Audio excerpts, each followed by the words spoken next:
Good afternoon, and thank you for coming to the West Side.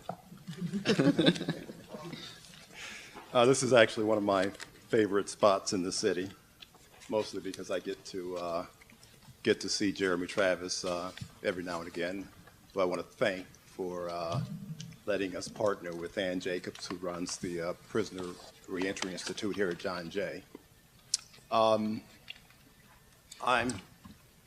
going to be brief, I promise you, but try to tell you why I think you're here. For a very long time, I largely ignored the literally droves and droves of black and brown men who were falling out of our social and economic equation. In my law practice, social consciousness looks a lot like writing checks, sitting on boards, and recruiting people who look like me to join my law firm and not Steve's law firm. And I did that for years, and I used to brag that I'd hired more Howard lawyers than any lawyer in American history, and it was true, I had. And I eventually came to a dispiriting realization that I wasn't really doing anything, that society was hemorrhaging far too many black and brown boys who would never work for me, who'd never show up at John Jay, who'd never work at an investment bank, and who'd never make any meaningful contribution to society. So a small group of mostly bankers and lawyers decided that we would try to get our colleagues engaged in the conversation to try to close the divide between America's promise of equality of opportunity and the realization for many black and brown boys of poverty, crime, and punishment. And our goal was really simple. The people like Jeremy Travis, the human and social services people, have been carrying the water for a long time. We wanted to just bring the private sector to the table and get them up to speed and get them to accept the idea that we have a collective responsibility to try to help address society's glaring inequities.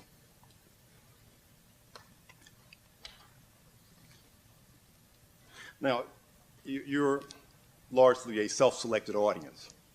I know that because I selected most of you. And everybody here is probably already convinced that contact with criminal justice is one of the primary ways that the lives of young black boys, black and brown boys, are derailed. But I say that the seeds of bad life outcomes starts way before a cop ever shows up. That entrenched racial patterns of who lives in the worst neighborhoods, who goes to the worst schools, and who cycles in and out of prison is long established and well documented. The consequences of poverty and crime can't really be decoupled from inequality in our society, inequality in income, inequality in wealth, inequality in life outcomes. And it may be, and I hope it is, downright un-American to say that inequality in our society is the result of an unchecked flaw in our system. It just is. In 64, Lyndon Johnson said, we're going to have a war on poverty. We're going to end poverty and racial injustice in this country. And over the last 30 years, poverty has been winning the war on poverty. And economists say the biggest factor are some of the people in this room. The biggest factor in the rise in employment is the rise is over the last 30 years, the growth of wealth in the country has been captured by a very small part of the population. Yet, many of us believe that we're living in a post-racial society where equality of opportunity exists for everybody. So the rampant inequality must then be some sort of natural order, that success is a function of merit. Therefore, those who are not merited not. In other words, the poor are largely responsible for poverty because they just don't work hard enough. Now, that's not me saying, I just said it, but that's what studies have shown. And this strong belief that we're living in a fair society, that I have the same opportunities as everybody else, I'm convinced is somehow coded into our DNA because it persists, despite the fact that most people who start out poor end up poor, that poor people don't claw their way anymore out of poverty, that we aren't born with little booties that we can pull up our bootstraps and work our way up the ladder, that life's advantages and disadvantages, whichever one you get, are largely perpetuated, that poverty, like wealth, is passed from generation to generation. In other words, birth circumstances dictate life outcomes. That's a fact in America. So our persistent delusion that we're living in a fair society, I think we're in for a sort of a rude awakening, because these days, most newborns are not white. And in about 30 years, we're told, the American workforce will be largely people that look like me. Good-looking workforce. So our topic tonight, why we should care about mass incarceration, I think has implications far beyond race and far beyond social justice. So as the country undergoes this massive population change in complexion, we're looking at a society where the economic output is anticipated to be largely driven by the people who are born in poverty, who drop out of school, and who spend more time cycling in and out of jail. So to me, this suggests that we have some storm clouds on the horizon. But fortunately, we have a panel of experienced mariners who are going to tell us how to navigate the shoals. I'm going to turn you over to Jesse Wegman, but before I do that, I just want to say a thing or two about him. You may not know him well. I don't know him well, but it's my job to read his bio. And what I've learned is obviously he's an experienced journalist and a lawyer. He's currently the New York Times editorial board legal and Supreme Court writer, which means probably a pretty smart guy.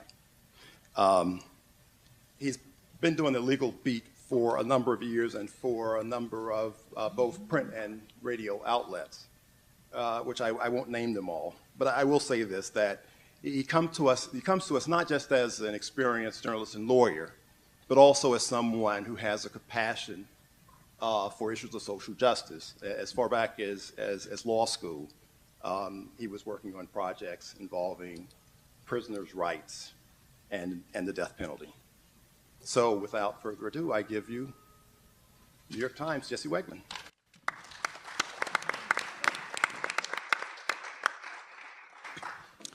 Thank you, William. What he said. It's a pleasure to be here. Thanks for inviting me, to Ann and Jeremy. I was hired at the Times to write about the Supreme Court for the editorial page, and as it turns out, the Supreme Court takes very few cases every year. And as you may know, even a smaller subset of those cases is of any interest to the general public, maybe 15 or so a year. So I find myself with a lot of time and demand on my time to write about other issues. And I would say in the last 16 months or so, that has meant probably, I was looking over my editorials the other day, at least 75% on issues of criminal justice and justice reform generally, which is to say that it's a really an amazing time right now that we're living in, and it's great that everyone is here to be a part of that, because I think these moments don't come along very often, and I think we need to take advantage of them as much as possible while they're here, because it could be gone very soon. So to start, I want to do just a little news experiment as befits my profession here. I want to ask you all, I'm going to give you a little quiz. I'm going to ask you which notable public figure made the following comments last week about criminal justice. I'm going to give you a few quotes. First, that there's a growing tendency to think that the, quote, most varied social problems can be resolved through public punishment. That we promote, quote, violence and revenge, public and private, not only against those responsible for crimes, but also against those under suspicion, justified or not. That we create, quote, stereotypical figures that sum up the characteristics that society perceives as threatening. And finally, that we must, quote, improve prison conditions out of respect for the human dignity of persons deprived of their liberty. Does anyone know who said this? Guess? Sophia. The Pope. She's right. Sophia wins the prize. Pope Francis said this last week in a wide-ranging talk to international justice representatives. And I highlight it for a couple reasons. One is, with remarkably few exceptions, you could not pay American politicians to say those words. And two, it is true that criminal justice reform has become one of the very few issues in American life right now enjoying bipartisan support. This is a good thing, but you may notice that the support is often couched in financial terms, the economic burden of overcriminalization, mass incarceration on states. Pope Francis is speaking about the moral issue. And I think this is, in many ways, at its core, a moral issue. It is simply wrong to punish so many people for so long, often for extremely minor or nonviolent offenses, and for no good law enforcement reason. And it's going to be extremely important for us to hold on to that critique, especially when our financial tides turn and that pressure on states and the federal government to cut costs is no longer there as acutely as it is right now. I mentioned a few of the political exceptions. I'm thinking primarily of the now outgoing Attorney General Eric Holder, who over the last couple of years has done a really, I would say, unprecedented job of highlighting some of the greatest injustices in the criminal justice system and also changing the conversation about how we should deal with them. From racial disparities in drug sentencing to overlong sentences for nonviolent low-level offenders, from laws that prevent formerly incarcerated people from voting to police departments that routinely violate civil rights of people of color. He's spoken out in ways that I don't think any American politician in a long time of any high level has ever done. Most of what he's talking about are artifacts of the 40-year prison binge that we call mass incarceration. I'm going to let Jeremy in a moment get into the numbers with you, but the central point, which cannot be repeated enough, is that mass incarceration is not a response to crime, but rather a series of very deliberate policy choices driven by a mix of fear, anger, ignorance, and political opportunity. These choices are ostensibly about how we deal with crime, but in a broader sense, I think, as William so eloquently said, they are about how we regulate poverty, to which crime is so closely linked. This is critical to understand because it's very easy to get swept away in the familiar arguments about how criminals are uniformly dangerous, how they should be put behind bars for as long as possible. And even though more than 95% of them are released eventually, there is very little attention given to preparing them for their return to society. So in keeping with tonight's theme, this is why Wall Street, not to mention the rest of us, should be alarmed. We have created and are sustaining an underclass of millions of Americans, disproportionately minorities and the poor. 1 in 3 black babies born today can expect to end up in prison.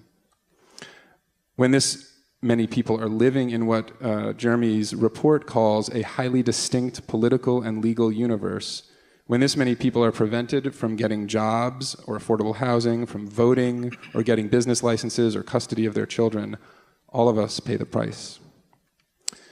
So all that said, it is also important to point out that right now, as I said, we're living in this remarkable moment of, I think, reckoning over what we've done for the past 4 decades.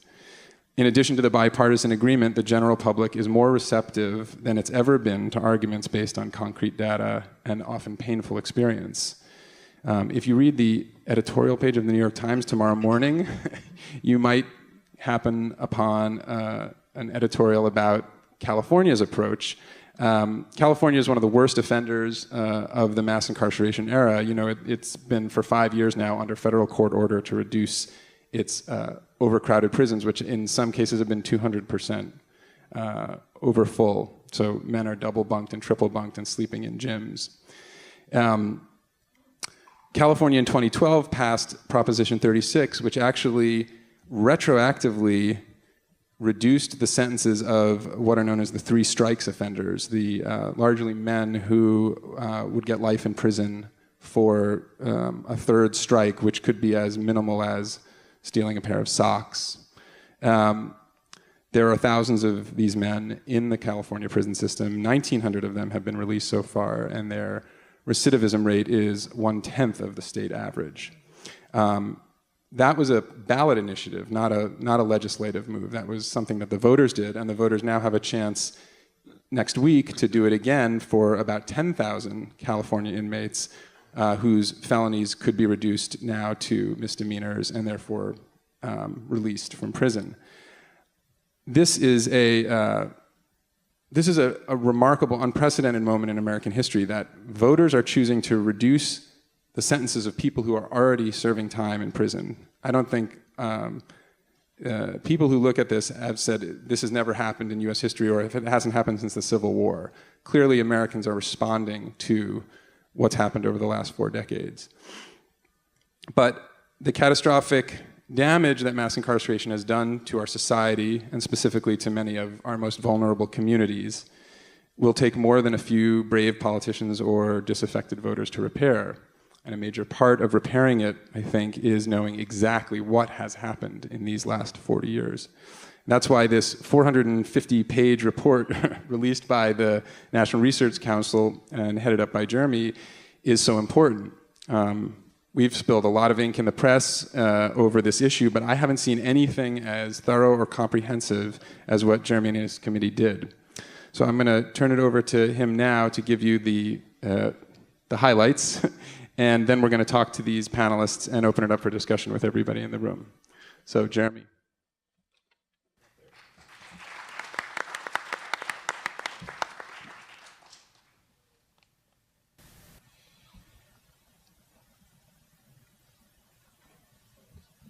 So thank you, Jesse, for the introduction and the overview and really the table setting that's so important for this discussion tonight. Let me say a special word of thanks to Bill Snipes for convening all of us. As you know, I hope Bill is a member of our Board of Trustees, and I have been very grateful for the time that he said yes to that invitation, because he's brought exactly that passion that you saw. Passion in a button-down Wall Street lawyer. How do these work together? But that passion that you just saw, deep concern about these issues he's brought to our board, and I'm very grateful, and we've really found common purpose on this topic.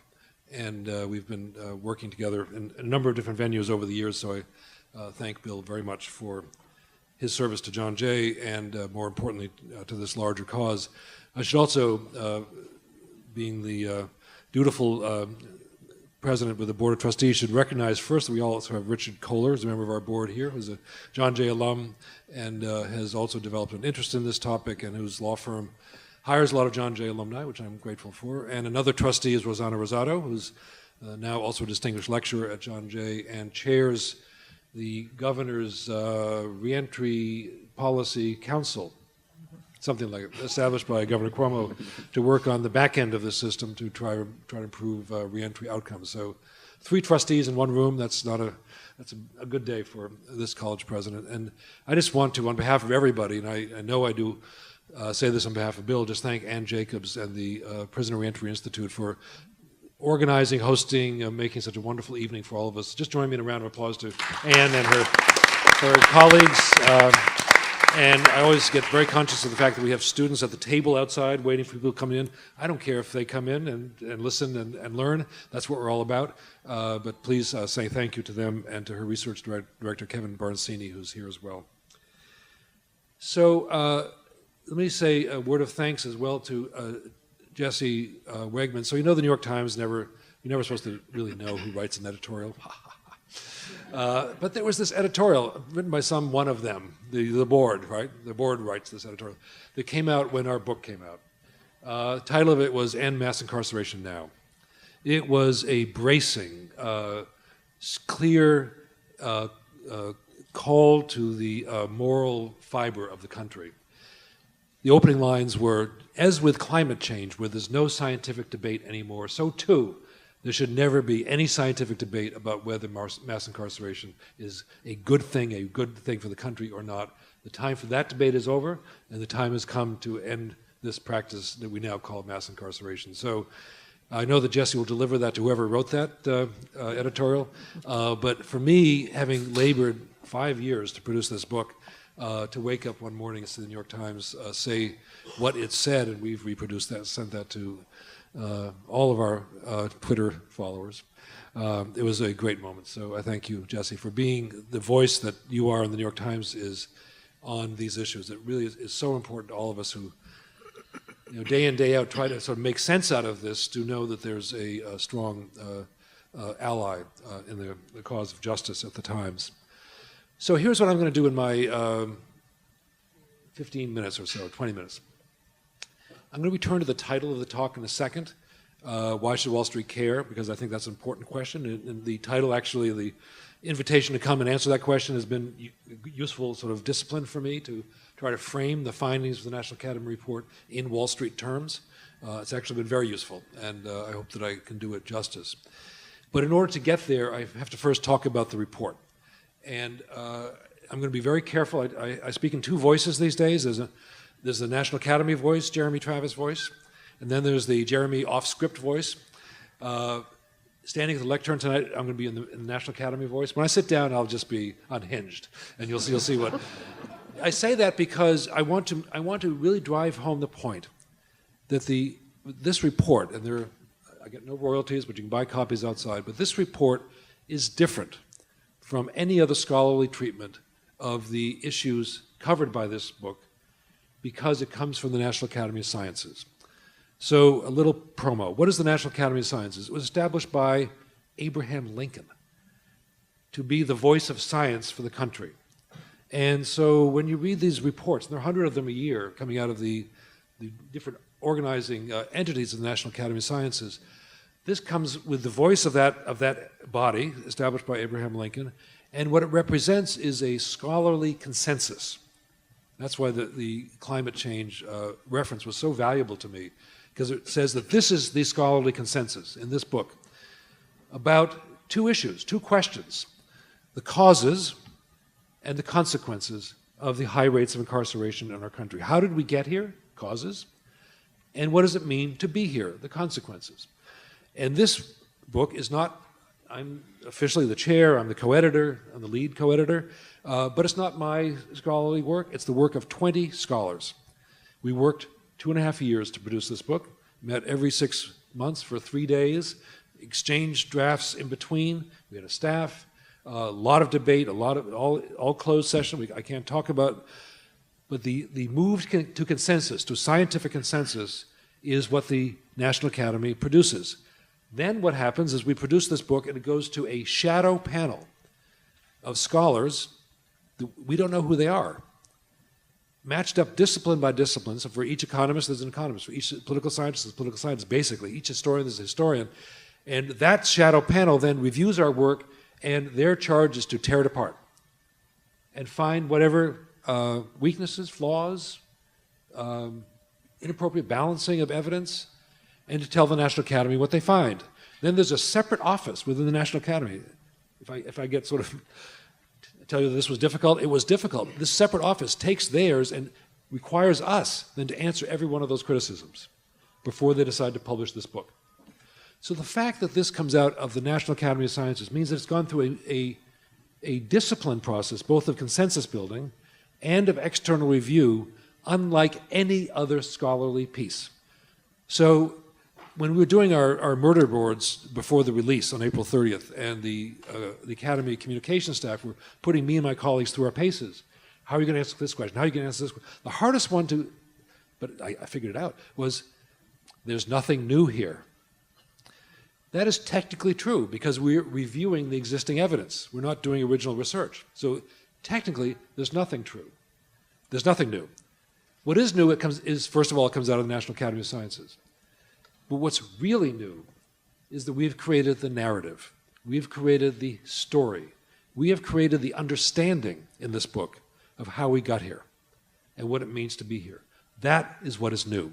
So when all of us are now on the circuit. I'm talking a lot. I was at Brown, I was at Harvard, I was in Chicago week before last. So we're out on the circuit a lot talking about this.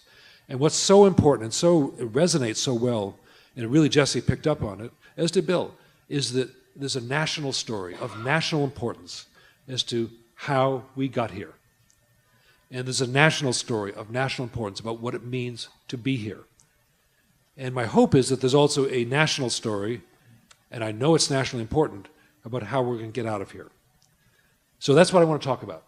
But just to first, the promo is why it matters that this book doesn't have my name on it. It has the National Research Council name on it, which is the social science research arm of the National Academy. So we had to answer two questions: causes and consequences. Each of them has a number of chapters. Causes, how did we get here? So the first finding of our committee, and I can do it verbatim, is that the current incarceration rates are historically unprecedented and internationally unique. Historically unprecedented. So we had historians on our panel. This interdisciplinary panel was so much fun because it had all these different scholars with different ways of looking at things. And we had historians on our panel. And they helped us understand the big picture. So, class, if you would take out your book and you look at this graph, this was like the 20th cover before I approved it, because I wanted this cover to be on the book. This cover tells the story of our country. If you can all see this, class, from here to here is 1920 to 1972, the incarceration rate of our country, the number of people per 100,000 held in prison. 1920 to 1972. During that time, all sorts of stuff went on. We went to war, we had a depression, we had good times, bad times, we had the flapper era of the 20s, right? All sorts of stuff happened during that time. But we maintained, as a country, a relatively stable incarceration rate. This actually, just a parenthetical, this is about the rate of most European countries today. Then, in the early 1970s, something happened. Starting then, and every year until 2009, not just the number, more importantly, the rate of incarceration went up. 4%, 6% a year, something like that, every year, to the point where we had, by the end of this 40-year period, quadrupled the rate of incarceration. We increased by sevenfold. You do the dupled on that. The sevenfold, the number of people in prison. But as a rate per population, we'd quadrupled the rate of incarceration in our country. No country that I'm aware of has ever been through this before. So this is the national story that we are faced with today, is that we now live in a very different reality from where we were in 1972.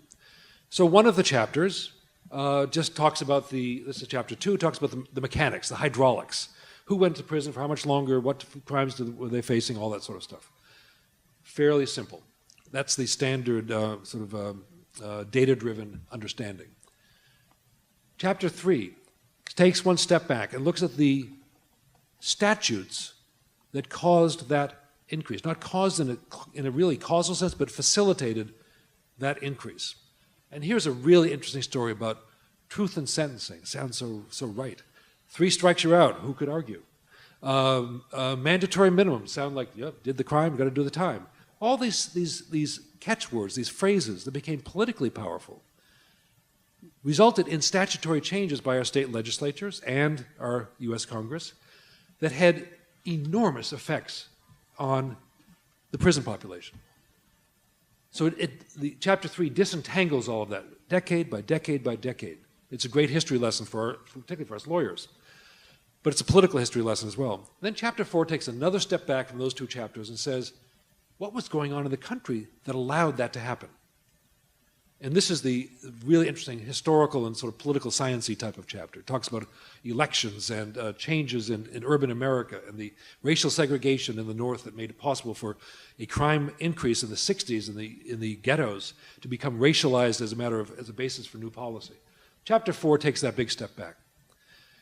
Here's the net story. The net narrative as to how we got here is that we are here because we chose to be here. That's the bottom line. It's a bracing bottom line for any audience. That we're here because we chose by our policy instruments of our democracy to be here. Crime didn't drive us here. There's no hydraulic that says that increased crime rates got us here because crime went up and crime went down over that period of time. Crime did get us here in this sense, that it created a different political dynamic in our country.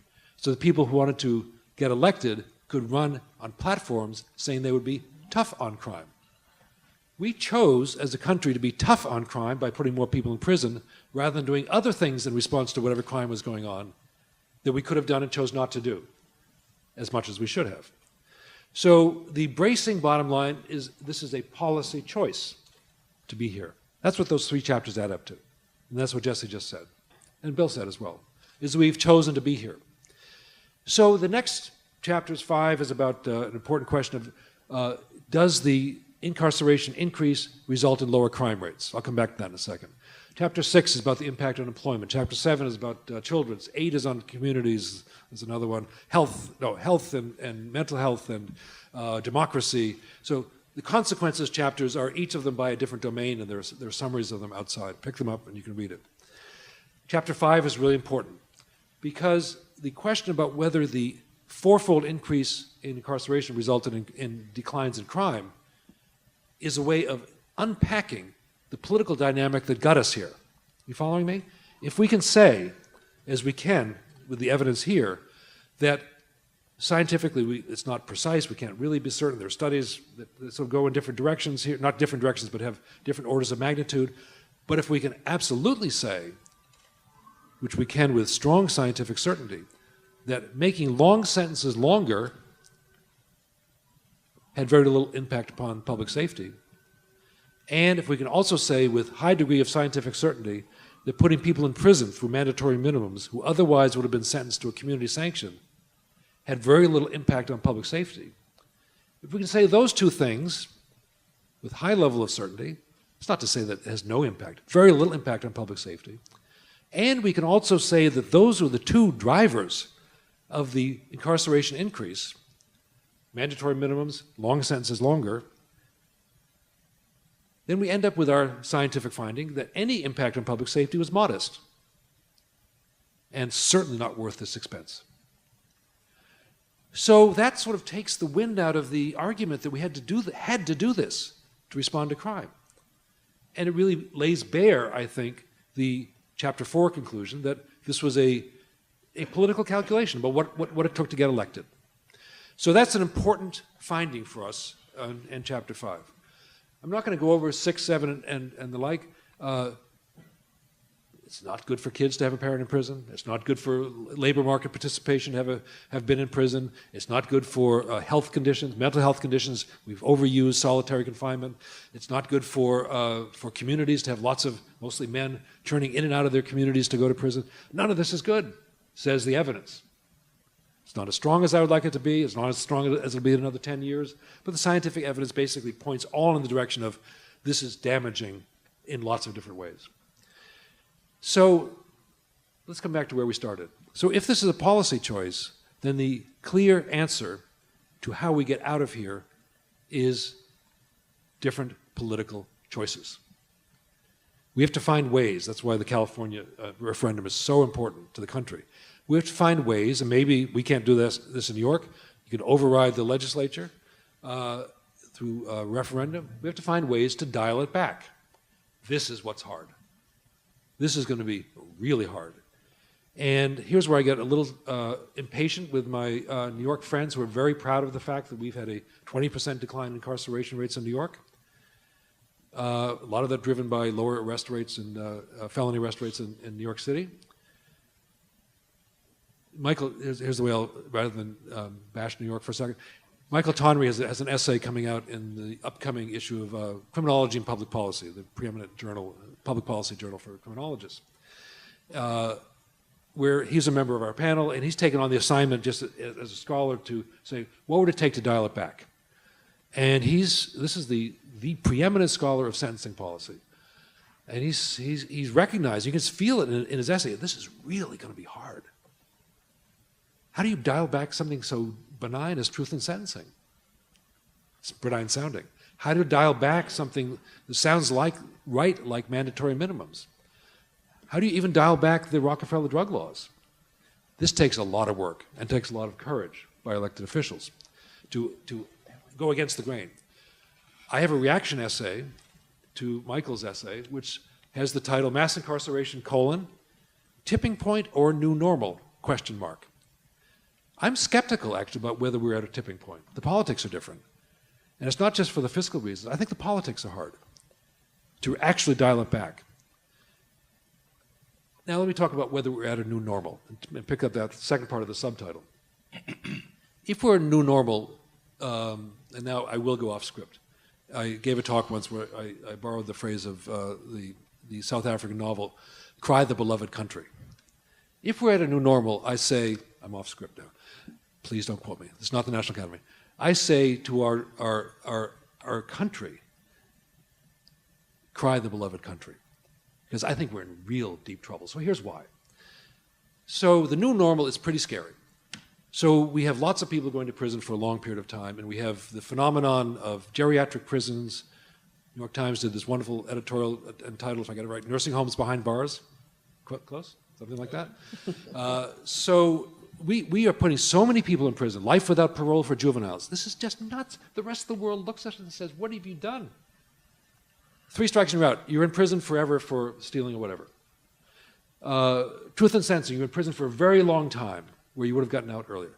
So the long sentence is being made longer where it just doesn't make any sense that there would be a crime reduction impact of that. People don't say, I'm not going to commit that robbery because they've added 5 years to a 20-year sentence. And those additional 5 years when you're 60, sorry, that's not when you're doing bad things. So what we've done to dial it back is going to be very hard. And to have so many people in prison, it's very expensive, $80 billion a year for our prisons and our jails, squeezing out a lot of other worthy expenses. Very difficult to dial it back. The fiscal pressures are certainly helping. The left-right convergence makes it easier, but the actual work of getting it done is going to be hard. So if we stay here, if this is the new normal, why should Wall Street care? I knew I'd get back to your title. So why should Wall Street care? First of all, taxpayers. We are spending a lot of money to keep a lot of people in very expensive confinement for a very long time with, I'll say, questionable is being mild. It's hard to quantify the public benefit, much less a public safety benefit. So we're left trying to quantify the value of being very retributive because the public safety benefit is very small. We're trying to quantify the value of really punishing people really hard for a long period of time so they're never back home. So the fiscal costs are enormous and squeezing out other benefits like higher education, for one. But there are lots of other public purposes that are being squeezed out. So from a pure tax point of view, as to what we spend our tax dollars on, I would love to see a business group come together, look at this as a business, and ask what's the return on investment. Wall Street should care, first of all, because it's a lousy return on investment. Wall Street should care for a second reason. Now I'm going to make sure I get all my reasons. Wall Street should also care because this is really damaging labor markets. We're taking a lot of men, it's 90% men, and some women, out of the normal life course of getting jobs, keeping jobs, getting promoted, losing jobs, getting fired, working on your skill set, having a difficult boss, all the things that help develop a labor market. We're taking those people out of the labor market, keeping them for a long time someplace where they don't do any of those things, then dumping them back in. It's no surprise that the mere fact of having been in prison compared to someone else just like you who wasn't in prison means that your lifetime earnings are diminished between 10 and 30%. This is very bad for the GDP. This is very bad for our economy. To take lots of people out of prison, diminish their earnings capabilities, and then send them back home. And then to concentrate that damage in a small number of communities are already struggling to get jobs and have good schools and have healthy families. How does this make sense from a labor market point of view? So economists, Richard Freeman and Bruce Weston and other people who look at this stuff say, this is nuts, just from a labor market point of view. Second reason. The third and the fourth reasons would appeal to the patriotism of our Wall Street colleagues. Third reason goes something like this. This is the opportunity agenda. This is the sort of Republican phrase, right? The opportunity agenda of the country basically goes something like this. The American dream holds that you can make it. If you got talent, you got a bit ambition, even if you stumble, you can make it. George Bush characterized this as the notion of the second chance. Even if you go to prison, you can make it. So one of the findings that didn't get much attention, but maybe someday the New York Times will pick up on it, in our report, is that most of the incarceration growth has been drawn from one subpopulation, male high school dropouts. So this is where I have a little interesting conversation with my friends and colleagues who are working on the My Brother's Keeper and similar initiatives, who are trying to do something for this exact same population. I say the first thing you got to do is keep them out of prison. So here's the statistics. So if I had a slide, I'd show it. It goes something like this. Bill mentioned 1 in 3 lifetime chance of African-American boy born today, 1 in 3 lifetime chance of going to prison. Okay, I want to specify that statistic at the level of a high school dropout. Okay? Got your statistics hats on? Before the prison boom, African-American male, high school dropout, what's the lifetime probability that this young man is going to go to prison before 35? 15%. That's not great, right? 1 in 7 chance that you're going to go to prison for at least a year if you drop out of high school? Not great. Fast forward, same cohort, born after the prison boom, African American, male, high school dropout, lifetime chance of going to prison for at least a year, 68%. So when I say, can this possibly be our new normal? And you ask, what are we doing to that notion of an opportunity society? You can do anything you want to for these young men when they're 3 and 4 and 5 to help them stay on track. But unless you do something about our incarceration policy, about how we respond to misconduct in our society, which is what we're talking about. Crime rates are at a historic low. It's not the crime rates are low. We're just responding to it very harshly. So that's the opportunity reason for Wall Street to care. And then the last one, and now I'm going to go to some other aspiration for our Wall Street colleagues, is to talk not about the opportunity agenda, but the justice agenda. So we have aspirations as a society that we can have it's in our Constitution, equal opportunity, equal protection of the laws, that we can have a society in which we aspire to racial justice, we care about social justice, we want to overcome income inequality. Some people, I think, still hold that. Maybe the Wall Streeters are not right there, but we can talk about it as opportunity in lots of different ways. And we can talk about it as justice in lots of different ways. So I think there's just something fundamentally wrong with an aspiring democracy that allows a large segment of its citizens to be so marginalized that they can't participate even in the workings of that democracy. So let's just start with felon disenfranchisement. There are some states where you're disenfranchised if you have a felony conviction for the rest of your life. You can't vote for the rest of your life. That means in those states, 25%, 20% of the African American men in those states cannot vote for life. How can we consider this a democracy? Talk about juror participation. talk about the other research that shows the depressing effect of the stigma attached with an arrest, not a conviction, means that those individuals who are arrested are less likely to participate in our democracy. So it's hard to have a justice vision as a democracy where we have an apparatus called our criminal justice system that has the effect of so disqualifying people and marginalizing them that they don't feel that they can participate. There's other research that shows that people who've been in prison or people who are, have criminal convictions are less likely to participate in social events, civic life generally. We've created this apparatus that tears us apart. So I think Wall Street should care about that, should care about the well-being of our democracy. And then under the justice lens also comes racial justice. So, Michelle Alexander's written the book New Jim Crow. We can quibble about that being the right metaphor or not. Some of you who know my hero in life is Frederick Douglass. I sort of think about him and what would he say today. So it's not slavery, but it's really bad. When this is the way that we have created I keep calling it a machine, an apparatus that has these highly racialized negative effects of driving us apart and depressing opportunity. So I think we have to be really deeply concerned about that. That's why this audience is so important. So where are we? You decide whether it's tipping point and new normal. That is the question. Going forward, we have in our book established some principles that are important principles that we think will guide the next conversation. This is chapter 12. A normative voice for a National Academy report is highly unusual, but we got approval to say these things. This is where I'm going to leave.